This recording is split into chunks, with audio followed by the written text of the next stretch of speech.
Necromolds Golem Wars Episode 2 just released today.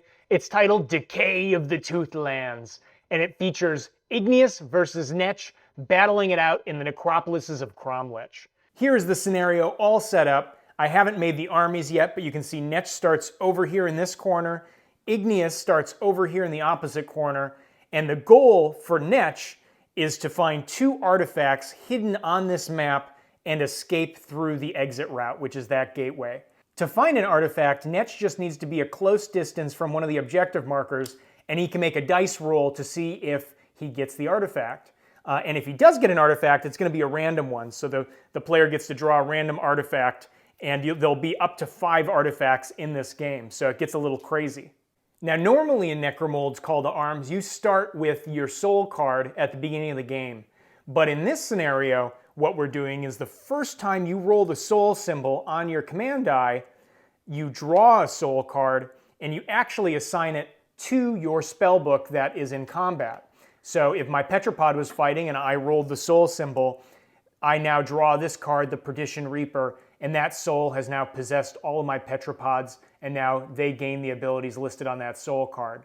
So that means both armies can have, because they both have 2 spellbooks, both armies can have up to 2 souls per army as long as they roll that soul symbol. Another thing that's super cool about this scenario is the way that it interacts with artifacts.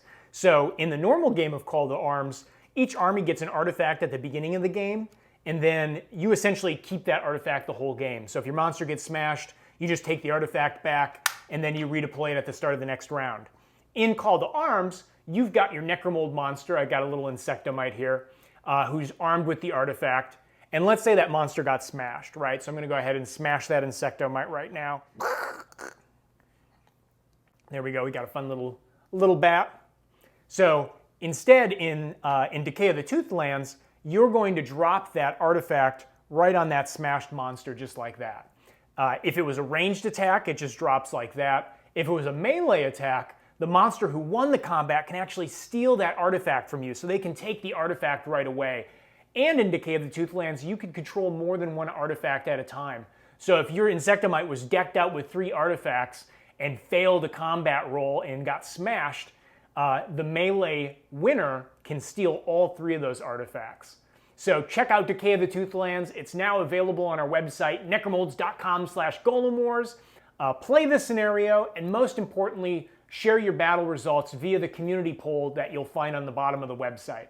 That tells us, A, how many people played, but it also affects how the story is going to develop in future episodes of Golem Wars. So report your battle results, and if you take any battle pictures, be sure to share those on our Discord as well.